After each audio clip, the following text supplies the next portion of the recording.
시간에 이제 교회를 좀 다루면서 교회의 어떤 건강의 척도에 대한 부분들을 조금 말씀을 좀 드렸습니다. 그래서 번호로 보면 목사님 여기 좀 띄워주시겠습니까? 이 화면에 이거 있는 거 있습니다. 한번 띄워주시면 전체 띄우는 거 있습니다. 예. 지난번에 했던 부분이 있으니까 띄워주시면 우리도 안 보셔도 앞에 보셔도 있으니까요. 예. 그래서 우리가 교회의 건강함을 이야기할 때에 그 하나님의 말씀대로 순종해가는 요한계시록에 나오는 그런 부분들을 가지고 말씀을 좀 드렸고, 더 나아가서 모든 성도가 교회 몸으로서 받은 은사와 재능으로 잘 섬겨가는 부분이 중요하다는 말씀을 좀 드렸습니다. 그래서 숫자의 문제보다 그 몸으로 있는 그 교인 전부 다가 받은 은사와 달란트에 따라서 섬겨가는 그런 교회가 건강한 교회고, 그런 말씀을 좀 드렸습니다. 그래서 슈퍼 성도가 되든지 혼자서 모든 걸 다 하는 슈퍼 성도가 많든지 고립되어 가는 그런 성도가 있어서는 안 된다고. 또 적대냐면 목회자만 일을 하고 또 일반 성도들은 그냥 아무것도 안 하고 이런 형태가 아니고 전부 다가 맡은 역할에 따라서 잘 감당해가는 부분들이 될 것을 말씀을 좀 드렸습니다. 말씀 하나만 더 찾아보겠습니다. 고로새서 3장 15절 한번 볼까요? 한번 찾아보겠습니다. 고로새서 3장 15절이 또 우리가 또 함께 주실 때 또 중요한 부분의 말씀이기도 한데요. 고로새서 3장 15절 말씀입니다.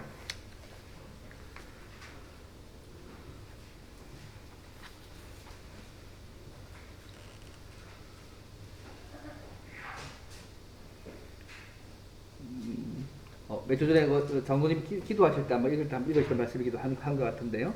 고로새서 3장 15절 말씀. 예. 고로새서 3장 15절 말씀. 몸을 다루었을 때 또 중요한 말씀 중에 한 말씀이 말씀이기도 한데요. 예, 같이 한번 읽겠습니다. 시작.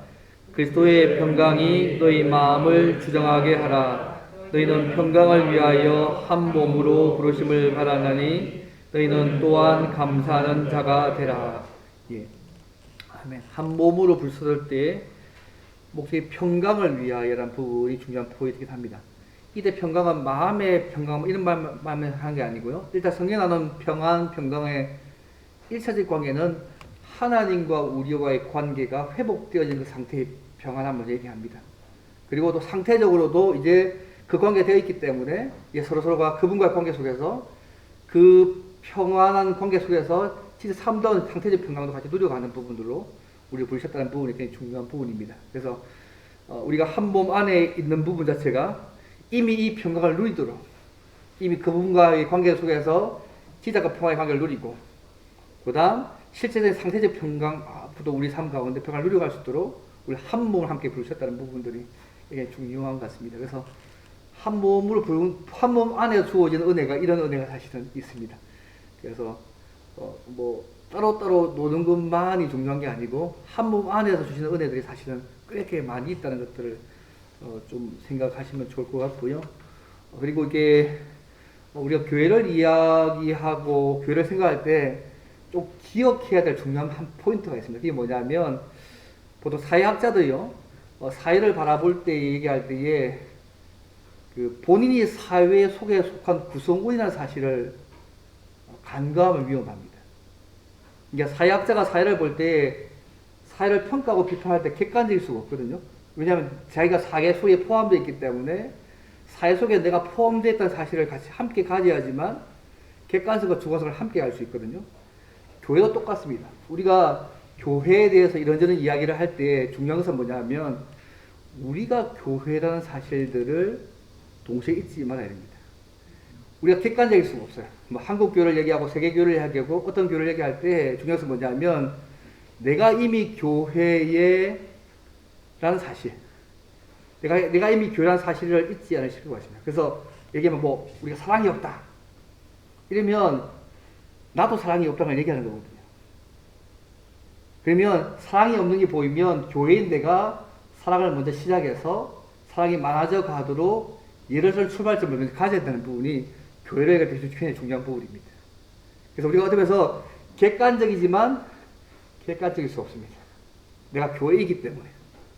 그래서 농담삼아 이런 얘기 하거든요. 어떤 부족한 부분이 그 예수 믿는 사람들이 교회에 보이면 그것은 교회인 나를 향하신 하나님께서 먼저 보여주셨기 때문에 내보고 먼저 하나 되시라고 생각하고 먼저 시작하라고 생각하시면 좋겠습니다.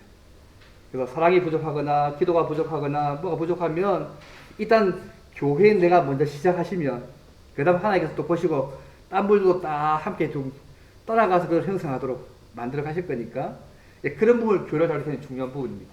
그래서 내가 교회라는 사실을 잊지 않으셔야지만 어쩌면서 교회라는 이야기의 평가는 나에 대한 이야기입니다. 그걸 잊지 않으시고 늘 하시는 게 중요한 것 같고요. 그리고 이게 네 번째로 오늘 가시면 뭐 교회가 존재하는 목적이 뭐냐? 주님께서 이 땅에 하셨던 그 삶의 모습을 먼저 가지고 이 모습을 닮아가는 게 교회의 출발점이기도 하거든요.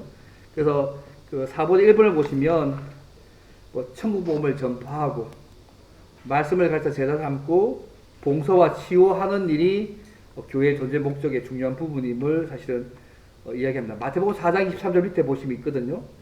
주님께서 이 땅에 오셔서 하셨던 이 사역들을 이렇게 간단하게 요약합니다. 그런데 이 주님의 이 사역들을 사실은 교회가 이걸 닮아서 사역들을 사실 하고 있거든요. 그래서 주님의 사역을 이렇게 확대해서 얘기합니다. 그래서 예를 들면 회당에서 가르치심을 가지고 해서 우리가 얘기하는 교육과 이런 부분들을 다루고요. 주님이 이 땅에 오셔서 뭘 하시냐면요. 특히 가르치는 내용 자체가 천국에 대한 말씀을 제일 많이 하셨습니다. 이 천국이 사실은 하나님과 관계가 회복되어서 그분과 교제해서 그 안에 누려가는 은혜가 천국이거든요. 그 천국을 계속 얘기하셨어요. 그리고 동시에 뭘 얘기냐면 우리로 하여금 하나님께서 우리가 돌아오기를 원한다. 상자비유처럼 그죠? 돌아와서 그분과 관계 맺어서 그 은혜를 누려가기를 계속 원하시는 부분들을 계속해서 이 땅 오실 동안에 천국 말씀을 통해서 또 고통당하는 사람을 향해서 진짜 회복이 뭔가에 대한 부분들을 계속 가르치셨고요. 동시에 또 천국 복음을 전파하셨죠. 다 이게 전부 다 회복에 대한 부분이거든요. 원래 인간의 죄로 인하여서 머리에서 생긴 모든 문제의 근본적인 회복의 부분들이 그 복음만에 다 들어있는 것이니까 천국 복음을 전파하시고 그 다음 부분은 뭐냐면 이제 모든 병과 약한 것을 고치시는 것이죠. 그래서 천국 복음을 전파하는 부분들은 굳이 얘기하면 올라면 복음이나 성경으로 얘기할 수 있을 것 같고요.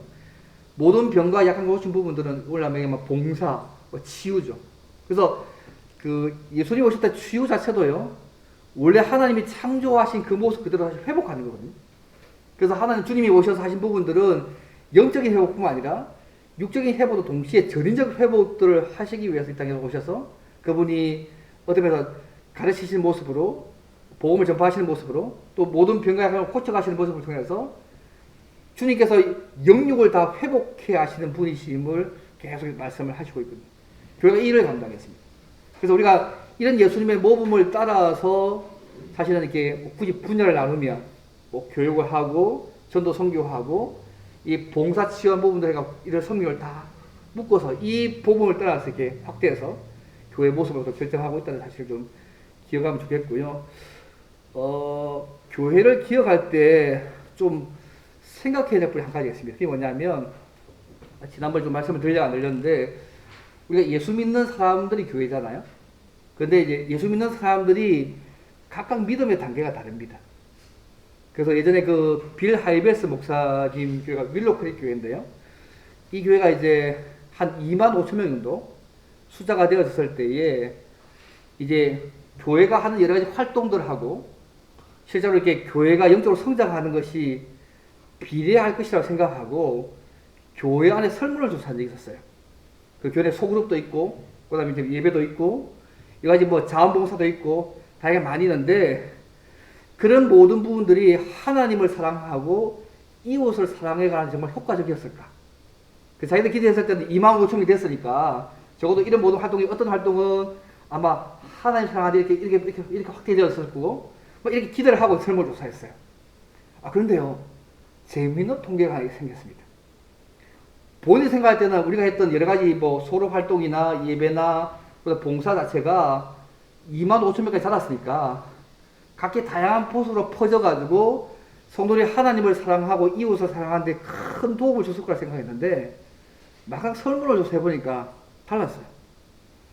오히려 그 교회 활동의 그 참석률이 증가하는 것 자체가요, 하나님과 이웃 사랑의 증가로 직결되지 않았다는 것을 발견합니다.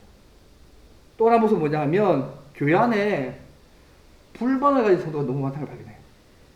그리고 불만이 너무 커가지고 한 50%가 교회를 떠나려는 사람이 많다는 걸 발견합니다. 원래 의도는 뭐냐면, 우리가 2만 5천 명 자랐으니까 적어도 이 자랄 동안에 우리가 하던 모든 부분이 어떻게 활동이 그게 도움이 되어서 도움됐다, 이걸 발견하고 싶어서 설문조사했는데, 뚜껑을 열어보니까 그런 모든 활동의 숫자 증가 자체가 성장에 도움이 전혀, 하나님을 사랑하고 이웃 사랑에 도움이 안 됐고, 또 교회 안에 불만 가진 성도들이 많아졌고, 심지어 50% 정도가요, 교회를 떠나려는 사람들이 많다는 것을 발견이 된 거죠. 그래서 이 교회가 충격받았습니다. 뭔가 좀 이렇게 좋은 기도를 하고 설문조사했다가 진짜 충격을 받은 거예요. 진짜 성도들의 진짜 모습이 뭘까?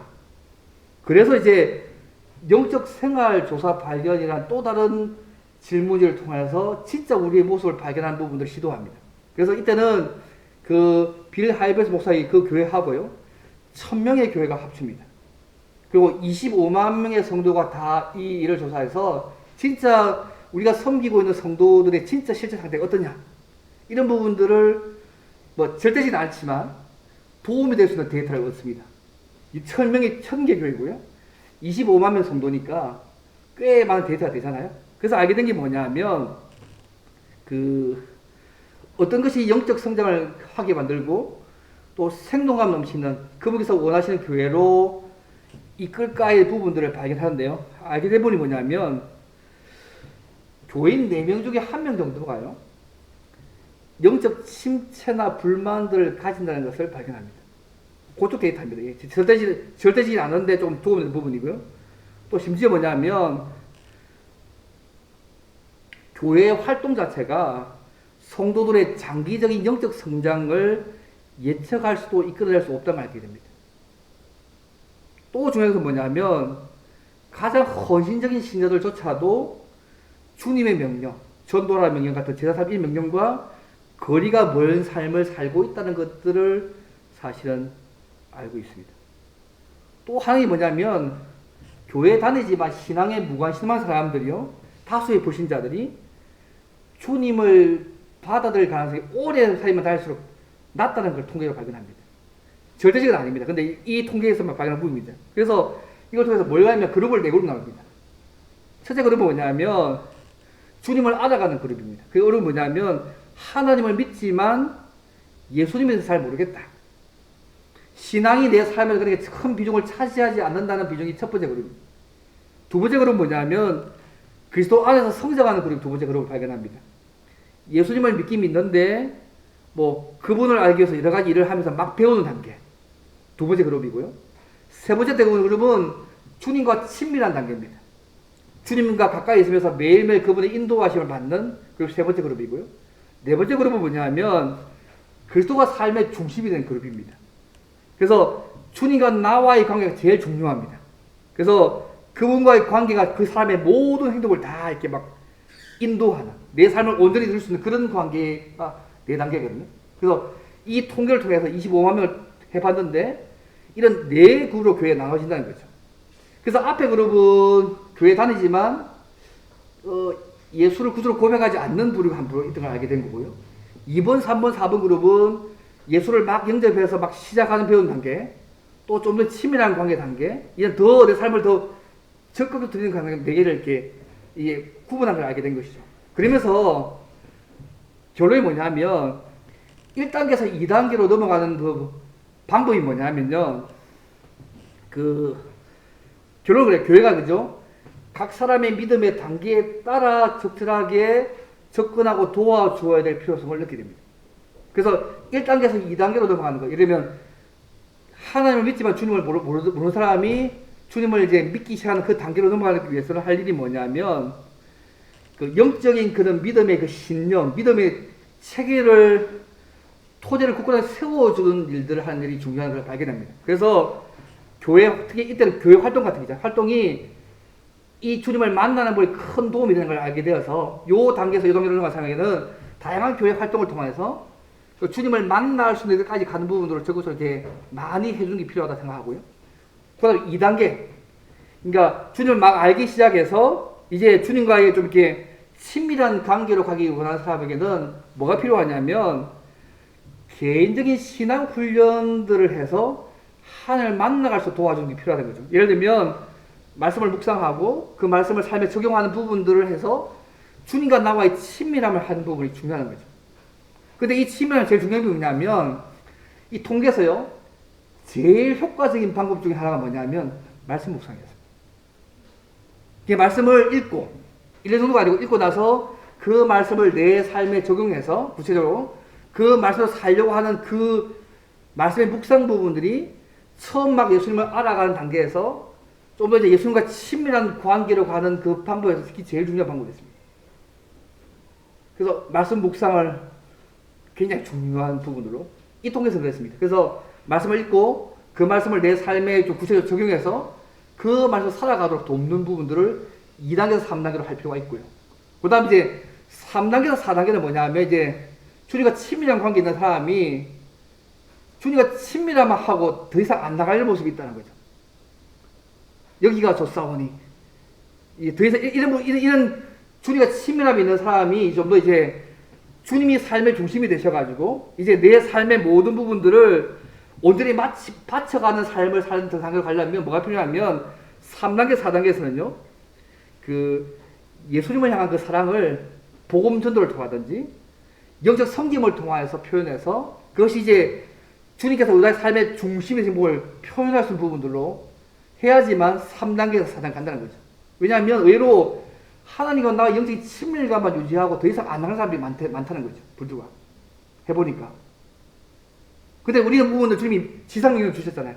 복음을 전할 뿐, 주님의 사랑을 전하는 지상명령도 주셨고, 또 우리가 봉사와 섬김을 통해 섬길 것도 얘기하셨기 때문에 그 단계가 나가기 위해서는 이 3단계 친밀함을 유지하는 사람들이 주님의 삶의 중심이 되도록 복음을 전도하게 하고 또 봉사와 섬김을 하게 해서 이 단계 나가도록 도와줘야 되는 거죠.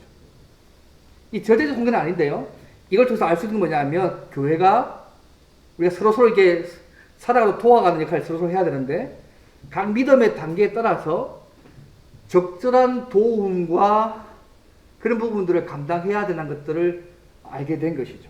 그래서 우리가 어떤 여러 가지 모든 부분들을 동시에 하잖아요. 예배도 함께 드리고 또 서로 모임도 함께 하고 봉사 기회들이 다 있지만 모든 성도들이 똑같이 영향을 미쳐가는 것이 아니라는 것들을 발견합니다.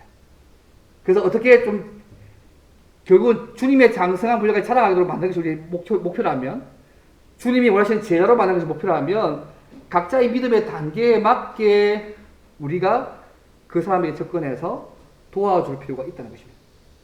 이것이 통계의 중요한 통찰인 것 같아요. 그래서 어차피 우리는 함께 가는 사람들이잖아요. 교회로서 함께 가는 사람이기 때문에 전부 다가 주님 닮아가는 제자로 실제로 삶을 살아가고 주님처럼 삶을 살게 만드는 분이 목적이라면 우리가 이제 이런 각각 단계에 맞게 이제 각자에게 맞게 좀 이렇게 우리가 좀 접근해서 할 필요가 있다는 거죠. 예를 들면 이런 거 있습니다. 만약 새 신자가 왔을 때 이분이 이제 막 이제 하나님을 막 알아가는 단계, 주님을 아직 영접하지 않는 단계일 수 있잖아요. 그리고 그분이 이제 주님까지 만나는 것까지 그 단계에서 우리가 효조할 수 있는 분 이런 거 있습니다. 예를 들면 어떤 이렇게 하더라고요. 옛날에 바나바 사역 들어보셨습니까?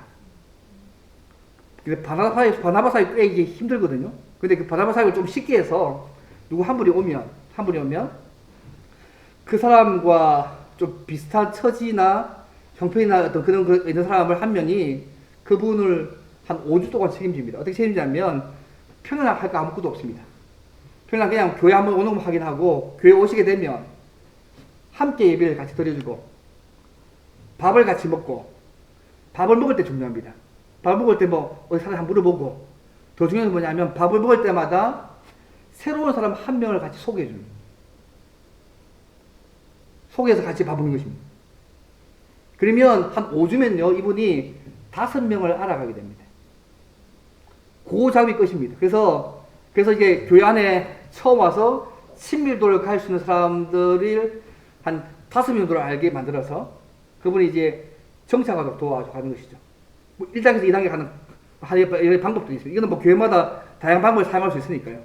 어쨌든 제가 말씀드리고 싶은 것은 뭐냐면, 뭐 이 통계가 절대적인 아니지만, 우리의 목표가 주님의 제자로 삶을 살아가는 데까지 목표라면, 각 성도의 믿음의 단계가 다르고, 상태가 다르기 때문에, 각자의 믿음의 단계에 맞는 적절한 섬기와 도움을 줘야지만, 그 단계에서 이 단계로 넘어갈 수 있다는 얘기입니다. 그래서 또 중요한 것은 뭐냐면, 친밀도로 가는 부분에 있어서는, 우리가 다 예수님을 구주로 우리가 영접했다고 고백했다고 우리가 다 믿고 있으니까요. 믿는 단계에서 그분과 친밀한 단계에 가시려면 우리가 지금 성경도 읽고 있잖아요. 통독도 하고 있고 말씀을 읽고 있는데 읽은 말씀, 뭐 설교를 듣든지 읽은 말씀들이 그 말씀이 우리의 삶에 구체적으로 적용되어져 가는 소위 말씀에 적용까지 되어져서 그거 가지고 기도하고 삶을 살아가는 말씀 묵상하는 훈련들이 우리 목에 배어지면 일단 주님과의 친밀함을 새길 수 있을 것 같습니다. 더 나아가서는 우리가 복음을 전도하고 봉사와 섬김을 통해서 주님이 우리의 삶에 주신다는 부분까지도 더 확대해서 적절하게 좀 할 필요가 있는 것 같습니다. 그래서 이 부분들은 함께 우리가 함께 보셔서 다 물론 제가 다 삶을 하고 같이 섬겨야 될 부분이긴 하지만 전체적인 한번 좀 고려를 생각하시면 좋을 것 같습니다. 그래서 각각 다르기 때문에 우리 어떤 모습이 똑같게 다 영향을 미치는 것은 아니라는 것들을 좀 이를 통해서 알 수 있어가지고 뭐 절대적인 아니지만 참고해 볼 만한 천교회 25만 명이니까요. 여러분들 참고해 볼 만한 통계를 있으실 것 같습니다. 그래서 그 부분을 이제 제가 이렇게 예수 믿는 사람들 고려했을 때 뭐 이런 부분을 좀 말씀을 좀 드렸고요. 그래서 우리가 주님이 이 땅에 오셔서 살았던 삶의 모습들을 고려하면서 그 모습을 각각 나누어서 교육하고 전도 선교하고 그 다음에 이제 모든 약한 병을 지키는 치유와 봉사로 이 교회가 동시에 이게 함께 균형 있게 감당해야 할 부분들을 첫 번째 말씀을 좀 드리고 있고요. 그리고 두 번째가 이제 쭉 가는데 제가 설명이 좀 많은데 그죠? 그 마태복음 5장에 나와 있는 말씀이 뭐냐면 예수 믿는 사람들의 삶을 통해서 사람들이 하나님께 영광 돌리게 하는 뭐 그 삶 자체가 사실은 하나님 높이는 예배의 삶이기도 하지만요. 그 삶을 통해 그 다음 단계가 뭐냐면 그 삶을 통하여서 예수 믿는 사람을 섬기는 하나님이 드러나게 만드는 부분이 마태복음 5장에 나와 있는 중요한 부분이고요. 베드로 2장에 나와 있는 모습도 우리가 잘 아는 것처럼 그겁니다. 그죠? 여러분이 잘 아시는 것처럼 뒤에 보시면 우리가 잘 아는 소위 이제 왕 같은 제사장, 거룩한 나라로 부르신 또 그의 특별한 소유, 보석 같은 존재를 백성 삼으신 이유가 뭐냐 하면 우리를 그죠? 결국 이게 그분께서 원하신 빛에 들어가기 위해 그분을 선전하고 그분을 선포하도록 만들게 하기 위해서 우리를 부르셨다는 사실이죠. 그래서 우리 예수 믿는 사람들 자체가 결국은 하나님을 높여가고 그분께 영광 돌리는 부분이 또 교회의 중요한 부분입니다. 그래서 그것이 1번, 2번의 중요한 부분이고요. 그 3번의 부분에서 이제 우리가 복음을 전하고 생명을 지금 제자를 삼는 일이 있는데요. 이 맞물려서 우리가 좀 잘 아시는 말씀이 뭐냐면 그 마태복음에 나와는 여러분 28장 말씀 여러분 잘 아시지 않습니까? 28장 말씀 보시면 18절부터 20절까지 말씀 보시면 여기 보시면 그 성경의 뒤에 그죠? 주게 마가복음 16장 말씀은 만민에게 복음을 전파하는 말씀이고요. 마태복음 28장 말씀은 요 19절 20까지의 말씀의 명령이 뭐냐 하면요. 제자를 삼으라는 말씀이 명령입니다. 원래 오다 보면 명령이 이만 하나밖에 없어요. 근데 제자를 삼기 위해서 그 다음 뭐냐면 가서 그 다음 세례를 주고 그 다음 가르칩니다. 지키도록 하기 위해서 가르칩니다. 가르치는 목적이 아니고 지키도록 하기 위해서 가르치는 목적입니다. 그래서 제자 삼는 모습의 단계가 뭐냐면 가는 부분들. 온 족속으로 복음의 대상을 해서 가는 부분이고요. 두 번째는 그가 예수를 믿게 되면 세례를 주는 것이죠. 삼위 하나님으로 세례를 주는 것이고 그 다음 계속해서 그분이 원하시는 삶을 살 수 있도록 가르치는 겁니다. 가르치는 목적이 뭐냐면 지키도록 하기 위해서 가르치는 것입니다. 그래서 주님이 원하시는 주님으로 살아가도록 만드는 제자 만드는 부분이 주님의 지상경영입니다. 그래서 우리가 먼저 주님이 원하시는 제자의 삶을 살아야 되고요. 동시에 우리가 복을 받는 보험 대상이 주님을 영접해서 세례받고 결국 이게 그에게 가르쳐서 주님처럼 살도록 만들어가는 과정을 주께서 우리에게 주셨습니다. 그것이 이제 교회가 해야 될 중요한 부분입니다. 그래서 아까 제가 앞에 여러 단계를 나누어서 믿음의 단계에 맞게 이 부분들을 좀 우리가 결국 이 목표를 향해서 갈 수 있도록 이거 좀 지혜를 가지고 할 필요가 있다는 말씀을 좀 살짝 드렸습니다. 예, 그래서 그 우리가 디모데후서를 보시면 나와 있잖아요. 2장에 보시면 여기 나와 있지 않습니까? 복음을 지키는 방법에 대해서 말씀하거든요. 4장 한번 볼까요? 디모데후서 이거만 보고 오늘 질문을 좀 받겠습니다. 디모데후서 2장을 한번 보시면 그 사도 바울이 이제 마지막 감옥에서 이제 주님 갈 날을 바라보면서 이 복음을 어떻게 지키고 보존하고 지키고 이런 부분들을 다룬 측면이 디모데후서의 말씀인데요. 특히 2장을 보시면 이제 복음을 지켜가는 방법에 대한 말씀들을 디모데후서 2장에서 다루고 있거든요. 여러분 많이 보셨을 거예요. 보시면 그 2장 2절 말씀이죠. 2장 2절 말씀이 복음을 보존하고 지키는 방법이에요. 이게 뭐냐면 2장 2절 한번 보시면 같이 한번 읽어보세요. 시작. 또 내가 많은 정인 앞에서 내게 들은 바를 충성된 사람들에게 부탁하라. 그들이 또 다른 사람들을 가르칠 수 있으리라. 보시면요, 사실 이 2절 말씀이 복음을 지켜가는 방법이 뭐냐 하면요, 이 복음을 충성된 사람들에게 부탁하는 것입니다.